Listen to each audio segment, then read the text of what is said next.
Boa noite, tudo bem com vocês? Sejam bem-vindos a essa noite de sexta-feira. Esfriou um pouquinho nessa semana e hoje a nossa palestra, nosso bate-papo é com o Elcio, que vai falar sobre acumulações de bens. E antes de fazer a prece, eu queria fazer um agradecimento e um pedido.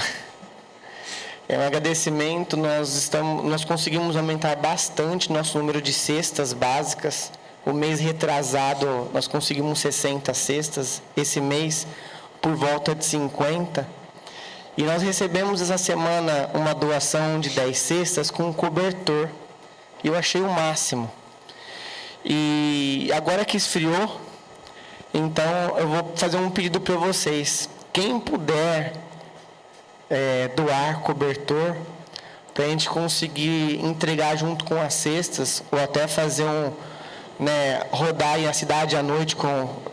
Conversei com alguns jovens e eles falaram que ok, tem que tentar entregar, que seja blusa, cobertor. Então quem puder, o MEI está de portas abertas, tá bom? Obrigado. Então eu convido a todos que fechem os olhos, mentalizem a imagem de Jesus,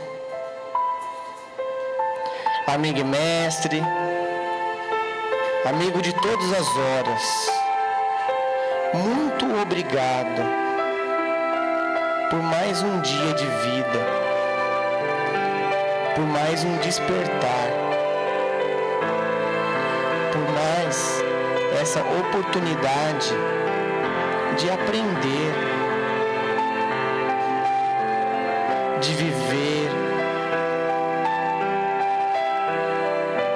de colocar em práticas tudo aquilo que a gente vem aprendendo, que consigamos trabalhar os nossos vícios, as nossas más tendências, consigamos exemplificar em atitudes, que consigamos dar o nosso melhor, para assim facilitar o nosso caminho. Porque sabemos que nós colhemos aquilo que plantamos. Que hoje, nosso companheiro Elcio pode ser assistido pela espiritualidade, pelos nossos mentores, juntamente com a sua dedicação,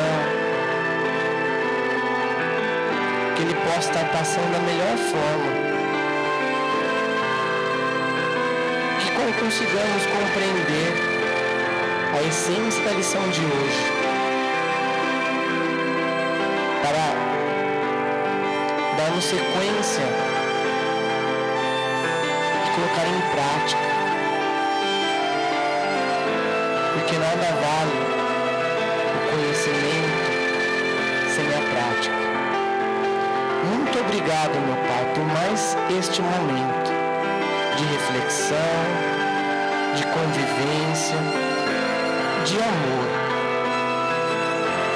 Que essa energia possa ser multiplicada, chegar aos nossos lares, chegar a todos aqueles que estão necessitando dela, juntamente com diversas outras orações, preces, para que consigamos melhorar o nosso planeta, que vibremos juntos para esta melhora, juntamente com as minhas ações. Com certeza vamos viver num mundo melhor. Muito obrigado, meu Pai. E que assim continue sendo. Que assim seja. Agora eu convido nosso companheiro Elcio Machado Júnior a falar um pouquinho sobre a acumulação de bens. Com você, assim.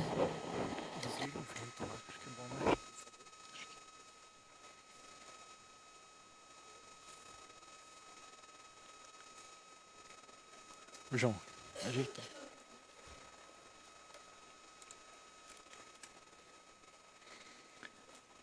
Boa noite. Quero parabenizá-los pela coragem de sair de casa numa sexta-feira gelada. Deram o azar de chegar aqui e vão ter que me ouvir hoje, hein, gente? Não pode ir embora antes, hein? Pessoal, nós vamos falar de um tema bastante legal, que deixa todos nós que somos espíritas ou que pretendemos ser espíritas, né, intrigado, que é a acumulação de bens. Afinal de contas, nós vivemos num mundo material, nós precisamos do material para sobreviver, e aí a gente vive esse dilema de como equilibrar o material com o espiritual. Vamos falar um pouquinho hoje, vamos ver se a gente consegue, pelo menos, dar um pontapé inicial nessa conversa. O assunto está nas questões 901 e 902 do Livro dos Espíritas. Livro dos Espíritos, um pouco antes tem, um pouco depois também. Então, mas basicamente essas duas questões que nós vamos trabalhar hoje. E eu vou começar já com um vídeo para vocês.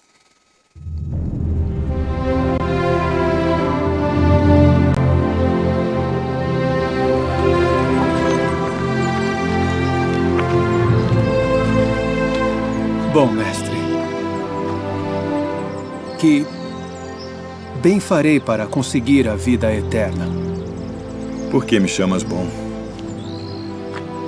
Não há bom senão um só, que é Deus.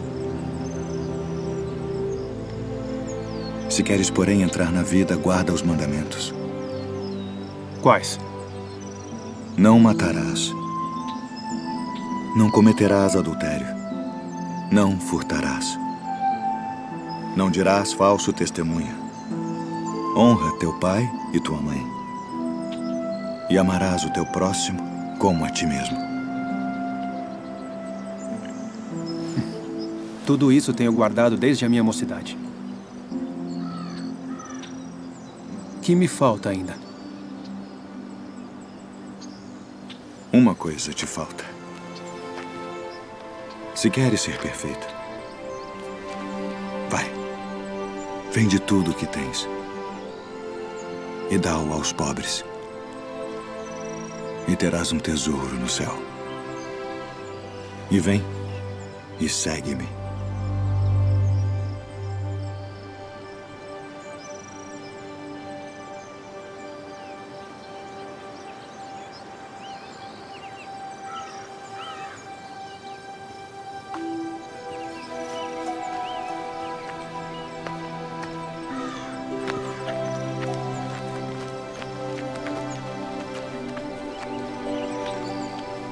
Em verdade vos digo que é mais fácil passar um camelo pelo fundo de uma agulha do que entrar um rico no reino de Deus.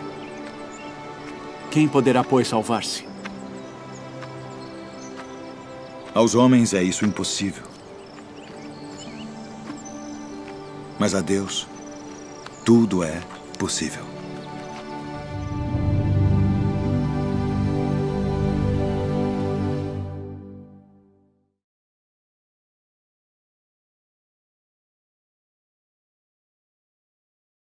Ele até tinha boa intenção, né?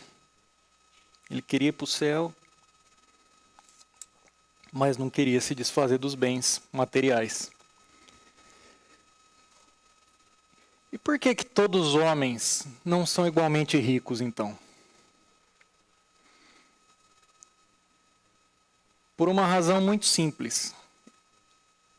É que os homens, nós, não são igualmente inteligentes, ativos e laboriosos para adquirir, nem sóbrios e previdentes para conservar. Cada um com a sua capacidade, né? Cada um com o seu dom, cada um com o seu talento. Alguns têm o talento para, a gente brinca, para fazer dinheiro. Outros têm o talento para gastar dinheiro. Mas, em verdade, se cada um, se Deus distribuísse igualmente a riqueza para todos, será que daria certo? A gente ouve tanto falar de uma questão de social, né, o socialismo. Será que seria essa a finalidade? Seria esse o propósito de Deus? E o Evangelho nos traz lá aqui, no seu capítulo 16, se Deus a concentra em certos pontos, é para que daí expanda em quantidade suficiente, de acordo com as necessidades. Então, nós vamos entender o primeiro ponto, que eu acho que se sairmos daqui sabendo disso, já é importante. Ser rico não é pecado. Ter dinheiro não é pecado.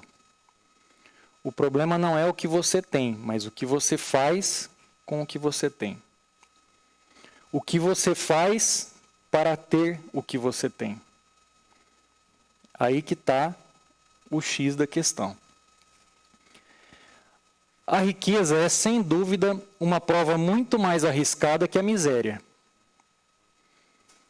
Então, se a gente acha que ter dinheiro só nos traz coisas boas, já está aqui a primeira explicação. A riqueza, na verdade, é uma prova que nós trazemos para a nossa encarnação, para a nossa vida. Graças aos seus atrativos, as tentações e a fascinação que exerce. Olha isso, gente. É o laço mais poderoso que liga o homem à terra e desvia seus pensamentos do céu. Então vamos imaginar que a nossa vida é no plano espiritual. Tá? Vamos fazer de conta. E aí a gente vem para uma nova encarnação no plano físico, no plano material. Podemos fazer um paralelo como se nós temos a nossa vida e vamos fazer uma viagem de férias. Vamos sair de férias. E aí nós vamos lá e pegamos um cartão de crédito nessas férias. Como eu vou usar esse cartão, a hora que eu voltar para minha casa, eu vou ter que administrar. Usando bem ou usando mal, usando com moderação ou com exagero, eu vou ter que administrar. Então, se nós estamos num plano material e fomos privilegiados com a riqueza, quando nós retornarmos para a nossa casa, nós vamos ter que prestar conta e administrar aquilo que nós fizemos com essa riqueza.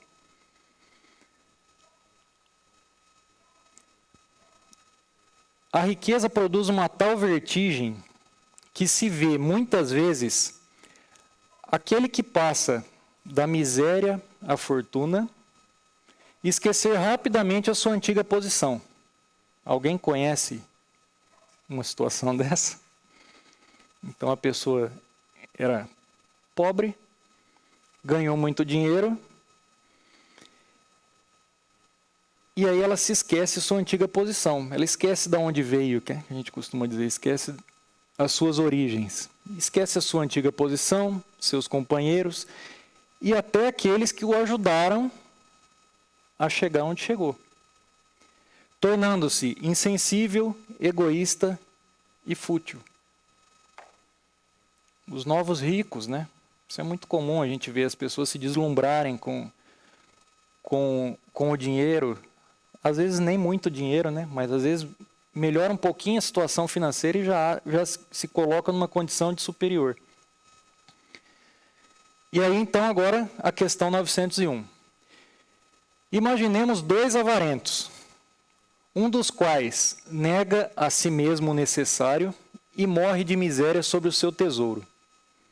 E o segundo que só o é para os outros, mostrando-se bondoso para consigo mesmo. Qual o mais culpado e qual o que se achará em pior situação no mundo dos espíritos?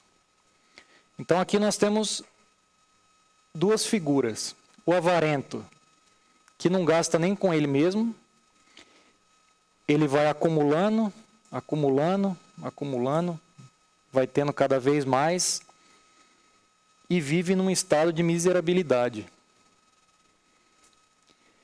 E o outro que é miserável só com o outro, com ele não. Então ele tem muito, ele ostenta, ele leva uma vida de luxo, ele leva uma vida de prazeres. E aí, qual dos dois vai se encontrar numa pior situação no mundo dos espíritos? O que goza, porque é mais egoísta que o avarento. O outro já recebeu parte de seu castigo. Qual é a parte do castigo que ele recebe? O de se privar dos prazeres? Será que é só isso? A gente vê muito no material de apoio aí das leituras, André Luiz nos traz bastante reflexão sobre o ponto, que os avarentos, né, quando desencarnam, eles passam por um processo de muita angústia, porque ele vê que tudo que ele fez, o sacrifício que ele fez, serviu de nada. Ficou aí muitas vezes para as famílias se destruírem, né? Irmão deixar de falar com o irmão, com mãe, mãe com filho, pai com filho, e enfim. Então ele sofre 2 vezes, né? A primeira, porque ele juntou, se sacrificou para juntar, e a segunda, porque cai a ficha. Ele se foi e nada levou com ele. O que goza, o que aproveita, né, do dinheiro, e vê, gente, que ele aproveita sem compartilhar, tá? Porque ele aproveitar, ok, faz parte do processo. Mas nós estamos falando aqui do avarento, aquele que só usa para si. Ele consegue ser ainda mais egoísta, porque ele só atende os seus prazeres. E aí a gente lembra de uma outra passagem do Evangelho que nos diz: não podereis servir a Deus e a Mamon. Guardar bem isto, vós a quem o amor do ouro domina, que venderia a alma para possuir tesouros, porque isso poderia vos colocar acima dos outros e dar-vos as alegrias das paixões. Que paixões? Terrenas, né? As paixões materiais. Então as pessoas, de fato, têm um apego a esse material, de tal forma que vende até a alma, né? Ela faz qualquer coisa pelo dinheiro. Para quê? Para que ela se coloque numa posição de superioridade e que possa usufruir dessas alegrias momentâneas, né? E eu costumo brincar assim, que tem gente que é tão pobre, mas tão pobre, que só tem dinheiro, né? Porque se a gente parar para uma reflexão, tem gente que não consegue sequer conquistar uma família, né? Ele tem parentes, ele tem esposa, ele tem filhos, mas ele não tem uma família. Porque a única coisa que ele consegue pensar e que ele consegue valorizar é o dinheiro, é o bem material.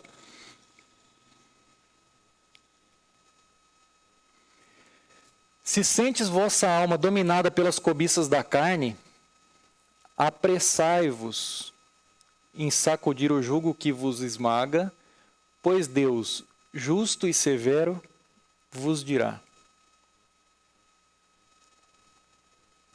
o que fizestes, econômo infiel, dos bens que te confiei?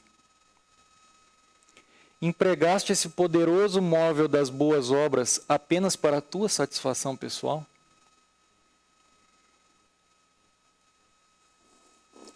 Percebam que Deus nos confia os bens. Ele nos empresta. E o bom uso disso que nos é emprestado, porque acho que ninguém tem dúvida, né? Que é quando a gente retorna para o plano espiritual, todo o material, seja muito ou seja pouco, por aqui fica. Nós vamos prestar conta a Deus do que nós fizemos. Certamente vocês já ouviram falar da parábola dos talentos. E a parábola dos talentos nada mais nos traz de reflexão do que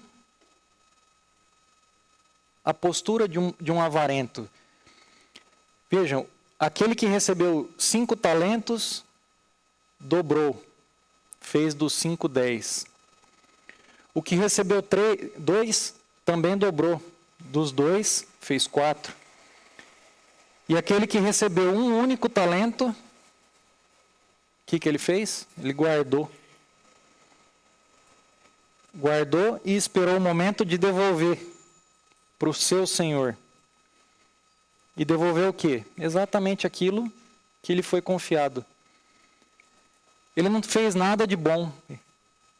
Ele não multiplicou, ele nem arriscou perder, porque né, é dele, afinal de contas, foi confiado a ele. A riqueza é empréstimo que todos teremos que prestar contas. E quando a gente fala de riqueza, toda a riqueza, seja pouca ou seja muita, todos nós temos a obrigação de fazer um bom uso daquilo que Deus nos permite conquistar, né? Quando Jesus disse ao jovem: desfaze-te de todos os teus bens e segue-me, ele não pretendia estabelecer que a salvação só se consegue a esse preço, mas mostrar que o apego aos bens terrenos é um obstáculo à salvação. Volto a dizer, gente, ter dinheiro, ganhar dinheiro, construir, angariar dinheiro, patrimônio, isso não tem pecado nenhum, isso não é mal para ninguém. Aliás, nós temos que pensar que se conseguimos alguma coisa de forma honesta e justa, é porque Deus nos permite conseguir. Porque do contrário, obviamente, nossa força não se sobreporia dele. E quando ele propôs isso para o jovem rico, que foi questionar dele qual o caminho para se chegar ao céu, ele não disse assim, ó, quem tiver dinheiro não vai para o céu. Vocês lembram o que ele disse? Que era mais fácil um camelo passar numa agulha, era mais fácil do que um rico entrar no céu. Em momento algum ele disse que era impossível um rico entrar no céu. Mas o que ele quis nos mostrar? Via de regra, quem muito tem, mais quer. Então, nós vivemos numa insatisfação permanente, materialmente falando. Eu quero um carro, eu compro um carro. Agora eu quero uma casa, porque eu já tenho carro. Aí eu compro uma casa. Agora eu quero uma casa de praia, porque afinal de contas eu já tenho carro e uma casa. E aí eu compro uma casa de praia. Aí eu chego à conclusão que eu preciso de um carro melhor, porque aquele já não me satisfaz mais. E quando eu tiver um carro melhor, aí eu vou querer uma casa melhor. E assim sucessivamente. Por quê? Porque nosso foco é quase sempre material. E o apego a esse material nos afasta do quê? Do verdadeiro entendimento de que fora da caridade não há salvação. E por que fora da caridade não há salvação, gente? É porque esse é o princípio básico do desapego. Quanto mais apegados formos, menos propensos a fazer caridade seremos. Mas também não podemos pensar que a única caridade possível é a caridade material. Porque muitas vezes o que a pessoa precisa não é do nosso dinheiro. Às vezes a pessoa precisa de um ombro amigo, ela precisa de alguém para desabafar, alguém de conversar.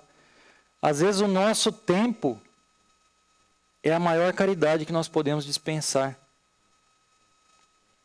Porque muitos de nós não temos bens suficientes para ficar despojando. Mas nós temos o nosso tempo, que para muitos é o que precisa. Então nós podemos concluir que o pobre, materialmente falando, ele não tem motivo para acusar a providência, ou seja, ele não tem motivo para ficar reclamando com Deus. Ah, Deus, eu sou pobre. Por que eu sou pobre? O meu vizinho é tão rico, ele tem tanto dinheiro. E normalmente é assim, né? Ele tem dinheiro, ele é bonito e ele tem tudo que a gente quer, né? E normalmente a gente costuma achar que quem tem dinheiro e algo mais que a gente cobiça, não tem problema. Porque a gente só vê a grama verde do vizinho, né? A gente não vê o trabalho que dá para cuidar daquela grama. E o pobre também não tem motivo para invejar os ricos. Por quê? Vocês já pararam para pensar que na outra viagem que nós fizemos, de repente o rico da vez éramos nós? Ou talvez, na próxima, seremos nós os ricos? E o que será que nós vamos fazer disso? Igualmente, os ricos também não têm motivo para quê? Para se glorificarem do que possuem.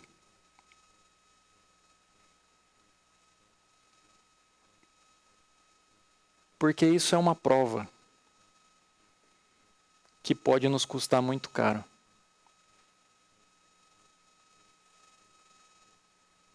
O Evangelho nos diz o seguinte: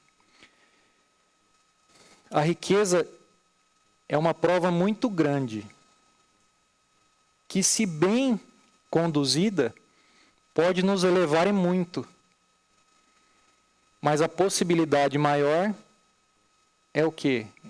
É do deslumbramento e de que nos percamos na condução desse patrimônio tão extenso que Deus nos confia. E aí, voltando um pouquinho na questão 900 do Livro dos Espíritos, Kardec questiona, só fazer um esclarecimento aqui, eu dou umas mexidas nas perguntas e respostas, assim, porque a linguagem é mais conturbada um pouquinho, então eu tento dar uma facilitada, tá, gente? Então não é literalmente assim, mas o propósito da questão e da resposta é essa, tá? E quanto àquele que acumula com a desculpa de maior soma legar aos seus herdeiros? Então a gente ouve muito assim, né? Ah, não, mas eu não faço por mim, né? Eu faço porque eu tenho meus filhos aí, tenho minha esposa, então eu preciso deixar alguma coisa para eles, eu preciso deixá-los encaminhados para quando, né? Eu desencarnar, enfim. Então sempre tem uma desculpinha, né? E o que será que os espíritos nos respondem?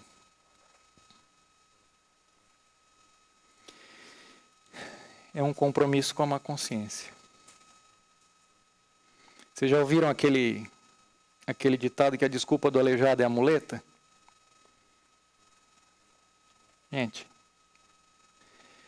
eu falo que o Espiritismo é maravilhoso, só que é muito difícil, não é fácil. Você vivenciar o Espiritismo, a primeira coisa que você tem que compreender é que Você é o senhor do seu destino. Não adianta querer arrumar um culpado, arrumar uma desculpa. Nós vamos colher exatamente aquilo que nós plantarmos. E não adianta eu dizer, alguém me ajudou a plantar. Ok, colhem os dois. Mas eu não vou deixar de colher. Então, eu utilizar essa desculpa como a justificativa do meu apego material, para mim pode até colar, né?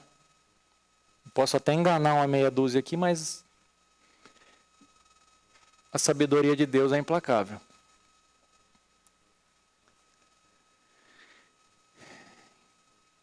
E já finalizando, a questão 917 nos diz que o egoísmo é a fonte de todos os vícios. Então, todo e qualquer vício que nós temos na vida está atrelado ao egoísmo. Da mesma forma que a caridade o é de todas as virtudes. Tem problema se eu não tiver o espírito caridoso? Para Deus, não. Para você, sim. E tem pressa para ser caridoso? Depende da sua pressa de evoluir, de crescer. Porque Deus é extremamente paciencioso conosco. Ele não vai nos exigir que cumpramos a nossa meta de evolução em uma encarnação, em duas, em 10. A pressa é nossa. Questão 902. Será então reprovável que cobicemos a riqueza quando nos anime o desejo de fazer o bem? Se eu ganhar na Mega Sena, eu vou construir um prédio novo para a Casa dos Espíritas. Isso é um problema? Eu querer ganhar na Mega Sena para fazer o bem? Quando puro, não há dúvida que esse sentimento é louvável. Então, se eu quero ter mais para fazer o bem, ok, bastante louvável. Mas será que esse desejo é suficientemente desinteressado? Eu vou ganhar 50 milhões na Mega Sena. Quanto que vai custar um prédio novo da Casa dos Espíritas? 1? Eu vou fazer um negócio bacana. 2? 5, vai. E o que eu vou fazer com os outros 45? Não ocultará nenhum intuito de ordem pessoal? Não será conduzido pelo desejo de primeiro fazer o bem a si mesmo? Ganhei, tá? Agora eu vou dar uma viajada. Quando eu voltar da viagem, vai preparando aí, busca um terreno aí que a hora que eu voltar eu vou construir. Vocês já ouviram a historinha, um dos causos do Chico, né? Que tinha um frequentador da casa espírita lá de Uberaba, que ele falava para o Chico, se eu ganhar na loteria, eu vou dar uma fatia significativa para a casa espírita. Toda vez que ele encontrava o Chico, ele falava a mesma coisa. E ele ganhou. E Chico nunca mais o viu. Aliás, nunca mais não. Em uma viagem para Belo Horizonte, encontrou com ele, ele fez de conta, saiu meio de fininho e tal. E aí desencarnou. E aí quando ele chegou lá no plano espiritual, a primeira coisa que ele falou, não, eu preciso ter a oportunidade de cumprir a minha promessa. Está cedo para eu subir. Eu preciso primeiro cumprir minha promessa. E aí o Chico respondeu para ele, agora, meu amigo, sua moeda é outra. Já era tarde, né? Então, assim, ele podia até ter a boa intenção, né? Que nem o jovem que abordou Jesus lá. O que eu preciso? Tá bom, então. Tá bom. Eu já sigo os 10 mandamentos, conforme Moisés me disse. E o que mais me falta? Só se despojar dos seus bens materiais. Aí também já pedi demais, né, Jesus? Vamos ser sinceros, né? E o próprio Chico nos diz que tudo que estiver sobrando em nossa casa está fazendo falta em algum lugar. Então, minha gente, finalizando, de fato, nós concluímos que não é pecado ser rico. Não é pecado ter dinheiro. O pecado é o que fazer para tê-lo e o que fazer quando tê-lo. E a doutrina nos traz a nítida noção de que o único caminho é de fato a caridade. Agradeço a atenção, espero que tenha de alguma forma ajudado ao desprendimento material de todos que aqui estão. E vamos seguir firme nessa batalha aí de melhoria e evolução.